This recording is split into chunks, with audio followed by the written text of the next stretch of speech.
ദൈവത്തിരുനാമത്തിന് സ്തോത്രം ചെയ്യുകയും സ്തുതിക്കുകയും ചെയ്യുന്നു. കർത്താവിനാൽ അനുഗ്രഹീതരും ദൈവത്തിന് പ്രിയരുമായ സഹോദരി സഹോദരന്മാരെ, കർത്തൃഭൃത്യന്മാരെ, വീണ്ടും ഒരിക്കൽ കൂടി ഒരു ആത്മീക സന്ദേശത്തിന് കാതോർക്കുവാൻ കർത്താവ് ഈ ഭൂമിയിൽ നമുക്ക് തരുന്ന അവസരത്തെ ഓർത്ത് ദൈവത്തെ സ്തുതിക്കുന്നു.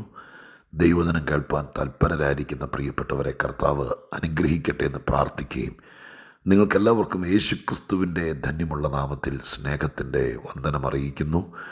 ഓരോ ദിവസവും നമുക്ക് ദൈവിക ആലോചനകളെ തന്ന് നമ്മളെ ധന്യരാക്കി ശക്തരാക്കി വേദപുസ്തകത്തിൻ്റെ ഉപദേശങ്ങളും പ്രമാണങ്ങളൊക്കെ നമുക്ക് നൽകി തന്ന് നമ്മളെ അതീവ അനുഗ്രഹത്താൽ ഓരോ ദിവസവും നടത്തുന്ന സ്നേഹനിധിയായ ദൈവത്തിന് ഒത്തിരി നന്ദിയും സ്തുതിയും മഹത്വവും എല്ലാം കരയേറ്റിക്കൊണ്ട് വചനം തരുന്ന കർത്താവിനെ എത്ര വാഴ്ത്തിയാലും പുകഴ്ത്തിയാലും മതിയാകില്ലെന്നറിയാം.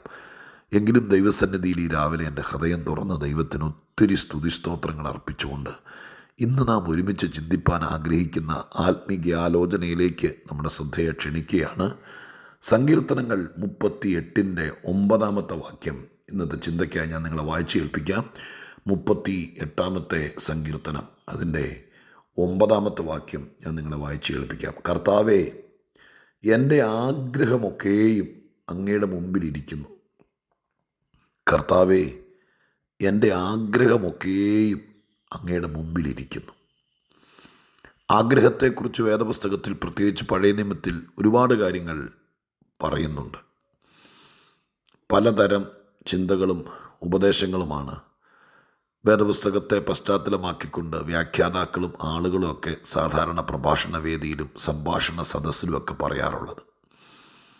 ചിലർ പറയുന്നു അങ്ങനെ ആഗ്രഹങ്ങളൊന്നും ദൈവം നിറവേറ്റി തരികയല്ല, ആവശ്യങ്ങളാണ് നിറവേറ്റി തരുന്നവൻ എന്നൊക്കെ പറയുന്ന പ്രഭാഷണങ്ങളും ചിന്തകളൊക്കെ ഞാനും കേട്ടിട്ടുണ്ട്.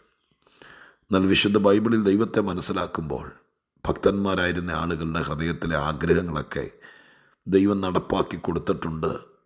ഹൃദയത്തിലെ ആഗ്രഹങ്ങൾ നമുക്ക് തരുമെന്നുള്ള ശുഭസൂചനകൾ വേദപുസ്തകത്തിലെ പല ഭാഗത്തും കണ്ടിട്ടുമുണ്ട്. ആഗ്രഹങ്ങളില്ലാത്ത മനുഷ്യരില്ല. ആഗ്രഹങ്ങളെ പരിശോധിക്കുമ്പോൾ ഒരുപക്ഷെ അനാവശ്യമായ ആഗ്രഹങ്ങളും ആവശ്യമായ ആഗ്രഹങ്ങളും ഒക്കെ കണ്ടേക്കാം. നല്ല ആഗ്രഹങ്ങളും ചീത്ത ആഗ്രഹങ്ങളും.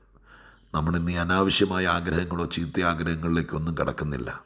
ഒരുമാതിരി പരിജ്ഞാനമുള്ള ആളുകൾ ജീവിക്കാൻ, സ്വർഗത്തിൽ പോകാൻ, ദൈവത്തെ പ്രസാദിപ്പിക്കാൻ, ഇവിടെ ആഡംബരപൂർണനായി അടിച്ചു പൊളിച്ച് ജീവിച്ച് തീർക്കാൻ ആഗ്രഹിക്കുന്ന ഒരു കൂട്ടം ആളുകളെ അല്ല നമ്മൾ ഫോക്കസ് ചെയ്യുന്നത്. അങ്ങനെയുള്ള ആരെങ്കിലുമൊക്കെ കേൾക്കുന്നുണ്ടെങ്കിൽ അതല്ല ജീവിതം എന്ന് പറയാൻ കൂടെ ഇത്തരണത്തിൽ അവസരമെടുക്കുകയാണ്. ഈ ലോകത്തിൽ ജീവിക്കാൻ, സന്തോഷത്തോടെ ജീവിക്കാനൊക്കെ ദൈവം നമുക്ക് അനുവാദം തന്നിട്ടുണ്ട്. ആഗ്രഹിപ്പാനും ആഗ്രഹങ്ങൾ നിറവേറ്റിയെടുക്കാനൊക്കെ ദൈവമായ കർത്താവ് അവസരവും ഒരുക്കിയിട്ടുണ്ട്. അതുകൊണ്ട് ആഗ്രഹങ്ങളെ ഹനിക്കേണ്ട കാര്യം വേദപുസ്തക പശ്ചാത്തലത്തിലില്ല. ഇനി ഈ വാക്യത്തിൻ്റെ പശ്ചാത്തലത്തിൽ ആഗ്രഹത്തെക്കുറിച്ച് ഇന്ന് നാം പറയേണ്ട കാര്യങ്ങൾ പറയാം. ചില ആളുകളുണ്ട്, അവരുടെ ആഗ്രഹങ്ങൾ മനുഷ്യൻ്റെ മുമ്പിൽ വയ്ക്കും. ഇവിടെ ഈ വാക്യത്തിൽ സങ്കീർത്തനം എഴുതിയ ദാവീദ് 9 വാക്യത്തിൽ കർത്താവേ, എൻ്റെ ആഗ്രഹമൊക്കെയും അങ്ങയുടെ മുമ്പിൽ ഇരിക്കുന്നു, അല്ലെങ്കിൽ ദൈവ മുമ്പിൽ വെച്ചിരിക്കുന്നു എന്നാണ് പറഞ്ഞിരിക്കുന്നത്. അതിനെ ആധാരമാക്കിക്കൊണ്ട് ഞാൻ 2-3 തരങ്ങളിലേക്ക് തിരിക്കുകയാണ്. ഒന്ന്, ഇപ്പോൾ പറഞ്ഞതുപോലെ മനുഷ്യൻ്റെ മുമ്പിൽ ആഗ്രഹങ്ങളെ വയ്ക്കുന്ന ആളുകൾ ആത്മീയരുടെ ഇടയിലുണ്ട്, കർത്തൃദാസന്മാരുടെ ഇടയിലുണ്ട്. ആഗ്രഹങ്ങൾ കണ്ടേക്കാം, നല്ല നല്ല കാര്യങ്ങൾ, ചിലരുടെ സൗകര്യപ്രദമായ ജീവിതം, മക്കളുടെ കാര്യങ്ങൾ, ചിലപ്പോൾ വിദേശത്തുനിന്ന് യാത്ര പോകണം എന്നുള്ള ആഗ്രഹമൊക്കെ മനുഷ്യ സഹജമാണ്. ഈ ലോകത്തിൽ ജീവിക്കുമ്പോൾ അങ്ങനെയൊക്കെ ഉണ്ടാകുന്നതാണ്. ഇതിനിടയിൽ കയറി പറയാം, ആരുടെയെങ്കിലുമൊക്കെ ജീവിതത്തിൽ നല്ലൊരു ആഗ്രഹം ഉണ്ടെങ്കിൽ അത് മനസ്സിലാക്കി പ്രവർത്തിക്കാൻ നമ്മെപ്പോലെ ചിലർക്കെങ്കിലും കഴിഞ്ഞാൽ അതൊരു പുണ്യമാണ്. അപ്പനോ അമ്മയോ ഒരു കർത്തൃദാസനോ ഒരു മകനോ ഒരു ആത്മീകനോ ഒരു സാധുവായ മനുഷ്യനോ അവരുടെ ഹൃദയത്തിനകത്തൊരാഗ്രഹം, അത് നമ്മൾ മനസ്സിലാക്കുക. സംഭാഷണത്തിലൂടെയോ ഇടപെടലിലൂടെയൊക്കെ ഉള്ളമറിയാൻ കഴിവുണ്ടെങ്കിൽ മനസ്സിലാക്കി ആ ആഗ്രഹം നിറവേറ്റിക്കൊടുത്താൽ അവർക്കെന്ത് സന്തോഷവും സമാധാനമൊക്കെ ആയിരിക്കും എന്നറിയോ. അത് നിങ്ങളുടെ യുക്തിക്ക് വിടുന്നു. ഞാൻ വീണ്ടും ഒന്നോടെ ആവർത്തിക്കുന്നു, മനുഷ്യൻ്റെ മുമ്പിലേക്ക് ആഗ്രഹങ്ങളെ വയ്ക്കുന്നവർ. പൗലോസ് അപ്പോസ്തലനെ ഞാൻ നന്നായി പഠിച്ചിട്ടുണ്ട്. അദ്ദേഹത്തിൻ്റെ ഹൃദയത്തിനകത്ത് ആഗ്രഹങ്ങൾ ഒക്കെ ഞാൻ കണ്ടിട്ടുണ്ട്. ഒരിക്കൽ റോമയൊന്ന് കാണണമെന്ന് അദ്ദേഹം ആഗ്രഹിച്ച ഒരു സംഭവം ഞാൻ ഒരുപാട് വേദികളിൽ പ്രസംഗിച്ചിട്ടുണ്ട്. ആ ഭാഗം പഠിക്കുമ്പോൾ എനിക്ക് മനസ്സിലാക്കാൻ പറ്റിയത്, ലോകം മുഴുവൻ, അന്നത്തെ ലോകം മുഴുവൻ ഒരുപാട് സമുന്നതരുമായി ബന്ധമുള്ള ഒരാളാണ് പൗലോസ്. അന്നത്തെ റോമ പോലത്തൊരു പട്ടണത്തിൽ അദ്ദേഹത്തിന് പോകാനൊരാഗ്രഹം ഉണ്ടെങ്കിൽ അദ്ദേഹം ആ ആഗ്രഹം ഏതെങ്കിലും റോമാ സഭയിലെ സമ്പന്നനായ ഒരു സഹോദരന് മുമ്പിൽ ഒന്ന് വെച്ചു കൊടുത്താൽ മതി ആഗ്രഹം. പക്ഷെ അദ്ദേഹത്തിന് സ്വഭാവം ഉണ്ടായിരുന്നു, മനുഷ്യൻ്റെ മുമ്പിലേക്ക് ഒരിക്കലും ആഗ്രഹങ്ങൾ വെച്ചു കൊടുക്കുകയില്ല, ദൈവത്തിൻ്റെ മുമ്പിൽ വെച്ചു കൊടുക്കും. ദൈവം അത് തക്ക സമയത്ത് നിറവേറ്റി കൊടുക്കുകയും ചെയ്യും. അപ്പോൾ ഒന്നാമത്തത്, മനുഷ്യരുടെ മുമ്പിലേക്ക്, ഏറ്റവും സ്വന്തക്കാരുടെ മുമ്പിലേക്ക് പോലും നമ്മൾ ആഗ്രഹങ്ങൾ വെച്ചു കൊടുത്താൽ ചിലപ്പോഴൊക്കെ നടന്നേക്കാം, പക്ഷെ എപ്പോഴും നടക്കണമെന്നില്ല. ചിലപ്പോൾ നമ്മളെക്കുറിച്ച് അതില്ലാത്ത കാര്യങ്ങൾ പറഞ്ഞ് അവതരിപ്പിക്കാൻ കാരണമാകാം, ചിലപ്പോൾ ബന്ധങ്ങൾ ഉലയാൻ കാരണമാകാം, ചിലപ്പോൾ നമ്മളെ അകറ്റി നിർത്താൻ കാരണമാകാം, ചിലപ്പോൾ നമ്മളെ കുറ്റം പറയാൻ കാരണമാകാം. അങ്ങനെ ഒത്തിരി കാരണങ്ങളാകാം മനുഷ്യൻ്റെ മുമ്പിലേക്ക്, ആത്മീകമാകട്ടെ ഭൗതികമാകട്ടെ, ഏതൊരു ആഗ്രഹവും നമ്മൾ മനുഷ്യൻ്റെ മുമ്പിൽ വെച്ചു കൊടുത്താൽ ചിലപ്പോൾ എല്ലാം സക്സസ് ആകണമെന്നില്ല. രണ്ടാമതൊരു തരം ആൾക്കാരുണ്ട്, ആരോടും, മനുഷ്യൻ്റെ മുമ്പിലും ദൈവത്തിൻ്റെ മുമ്പിലും ആഗ്രഹങ്ങൾ വെക്കുകയില്ല, സ്വന്തം ഹൃദയത്തിൽ തന്നെ ആഗ്രഹങ്ങൾ കൊണ്ട് നടക്കുന്ന ആളുകൾ. ആരോടും പറയില്ല എനിക്കൊരു ആഗ്രഹമുണ്ട്, ഒരു കാര്യം ഞാൻ പറഞ്ഞല്ലോ, ഈ ലോകത്തിൽ ജീവിക്കുമ്പോൾ ചില നല്ല ആഗ്രഹങ്ങളുണ്ട്, അത് എങ്ങും പങ്കുവെക്കാതെ, എവിടെയും ഇറക്കി വയ്ക്കാതെ, ഹൃദയത്തിൽ ആരും അറിയാതെ, ദൈവം പോലും അറിയാതെ കൊണ്ട് നടക്കുന്നത്. അതുകൊണ്ട് കഥയില്ല. മനുഷ്യൻ്റെ മുമ്പിലേക്ക് ആഗ്രഹങ്ങളെ വെച്ച് വിളമ്പരുത് എന്നേ ഉള്ളൂ. എന്നാൽ നമ്മുടെ ആഗ്രഹങ്ങൾ വയ്ക്കുവാൻ, എൻ്റെ ആഗ്രഹങ്ങൾ സമർപ്പിക്കുവാൻ പറ്റിയ ഒരു സ്ഥലം കർത്താവിൻ്റെ സന്നിധിയാണ്. ദാവീദ് അതുകൊണ്ട് ദൈവത്തോട് പറഞ്ഞു, എനിക്ക് ചില ആഗ്രഹങ്ങളുണ്ട്. വലിയ കഷ്ടപ്പാടും പ്രയാസവും നിരാശയൊക്കെയുള്ള സമയത്തായി 38-ാം സങ്കീർത്തനം എഴുതുന്നത് തന്നെ കേട്ടോ. ഒത്തിരി 38-ാം സങ്കീർത്തനം എന്ന് വായിച്ചാൽ അദ്ദേഹം ആകെ തകർന്നിരിക്കുക. ശരീരത്തിലെ വ്രണങ്ങൾ പോലും ചീഞ്ഞ് നാറുന്നു എന്ന് ഈ സങ്കീർത്തനത്തിൽ എഴുതിയിട്ടുണ്ട്. അതൊക്കെ ഏത് സന്ദർഭത്തിൽ അദ്ദേഹത്തിന് ഉണ്ടായെന്നറിയില്ല. ഭംഗിവാക്ക് എഴുതി വേദപുസ്തകം നിറച്ച ഒരു മനുഷ്യനല്ല ദാവീദ്. അതുകൊണ്ട് ഇതൊക്കെ പച്ചയായ അനുഭവങ്ങളായിരിക്കാം. ഒറ്റപ്പെട്ട് കാട്ടിലൂടെ മഴയും നനഞ്ഞ് വെയിലും കൊണ്ട് നടക്കുമ്പോൾ ശരീരത്തിലുണ്ടായിരിക്കുന്ന എന്തെങ്കിലും മുറിവ്, ശത്രുവിൽ നിന്നൊരു മുറിവേറ്റതായി വേദപുസ്തകത്തിൽ ഞാൻ വായിച്ചിട്ടില്ല. അല്ലാതെ എന്തെങ്കിലും കാര്യത്തിൽ വ്രണങ്ങൾ, രോഗങ്ങളായിട്ടോ വ്രണങ്ങളായിട്ടൊക്കെ ഉണ്ടായിട്ട് അത് വെച്ച് കെട്ടാൻ പോലും പറ്റാതെ ചീഞ്ഞു നാറിയ സന്ദർഭങ്ങൾ. അങ്ങനൊരു പശ്ചാത്തലത്തിൽ ശത്രുവിട്ട് ഓടിക്കുമ്പോൾ, മനസ്സ് തകർന്നിരിക്കുമ്പോൾ, ഹൃദയം ഉടഞ്ഞിരിക്കുമ്പോൾ, അദ്ദേഹത്തിൻ്റെ ആഗ്രഹങ്ങളെല്ലാം കർത്താവിൻ്റെ മുമ്പിൽ വെച്ചു. ഇനി നിങ്ങൾ വാക്യങ്ങളെടുത്ത് തെളിയിക്കുന്നതിനേക്കാൾ പൊതുവായിട്ടൊന്ന് ചിന്തിച്ചു നോക്ക്.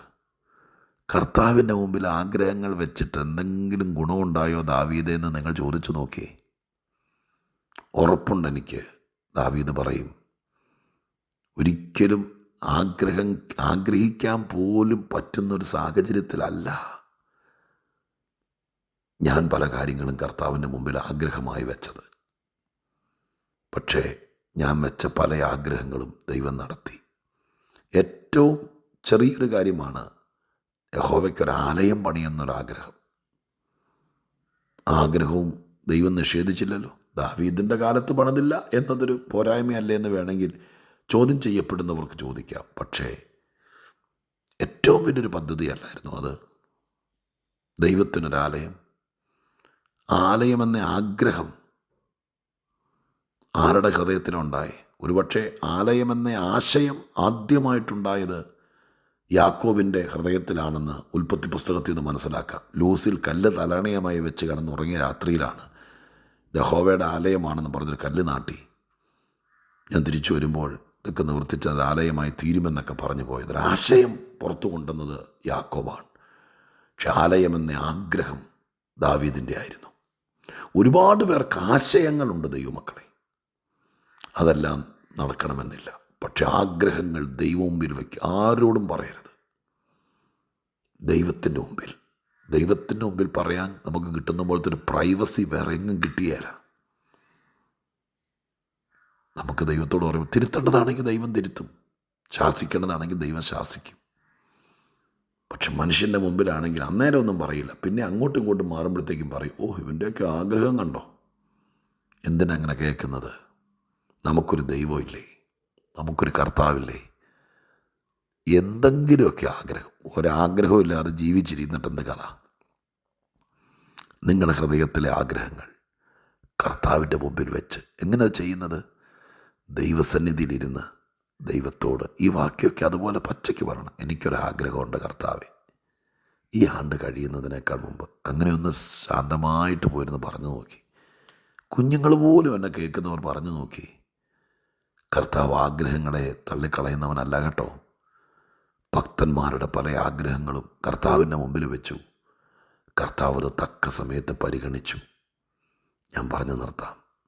മനുഷ്യൻ്റെ മുമ്പിൽ ആഗ്രഹങ്ങൾ വയ്ക്കുന്നതിനേക്കാൾ, എങ്ങും ഇറക്കി വയ്ക്കാതെ ചങ്കിനകത്ത് കുറേ ആഗ്രഹങ്ങളുമായി നടക്കുന്നതിനേക്കാൾ, പ്രാർത്ഥനാ മുറിയിലിരുന്ന് സ്വർഗത്തിലെ അപ്പച്ചൻ്റെ മുമ്പിൽ നമ്മുടെ ആഗ്രഹങ്ങൾ വെച്ചാൽ കുറച്ച് കഴിയുമ്പോൾ അത് നടപ്പിലാകും. നമുക്കങ്ങനെ ശ്രമിക്കാം, അങ്ങനെയാകാം. അതിനായി പ്രാർത്ഥിക്കാം. പരിശുദ്ധനായ ദൈവമേ, ഞങ്ങളുടെ സ്വർഗീയ പിതാവേ, തിരുസന്നിധിയിലിരുന്നു കൊണ്ട് ഞങ്ങൾ ദൈവത്തോട് പ്രാർത്ഥിക്കുന്നു. കാരുണ്യവാനേ, മനസ്സരിവുള്ള ദൈവമേ, അപ്പച്ചൻ്റെ പാദപീഠത്തിലേക്ക് താഴ്ത്തുന്നു. ദൈവം പ്രവർത്തിക്കണേ. ഇന്ന് ഈ കേട്ട വചനം വെച്ച് ഹൃദയത്തിൽ ആഗ്രഹമുള്ളവർ സ്വർഗസ്ഥനായ പിതാവിൻ്റെ മുമ്പിൽ ആഗ്രഹം വയ്ക്കുമ്പോൾ തള്ളിക്കളയരുതേ, സ്വീകരിക്കണമേ, ചേർത്ത് നിർത്തണമേ, അവരെ കൂടി കരുതണമേ, അവരുടെ ആഗ്രഹങ്ങളെ നടപ്പിലാക്കണമേ. പ്രാർത്ഥന കേട്ടതിന് നന്ദി. യേശുവിൻ നാമത്തിൽ തന്നെ. ആമേൻ.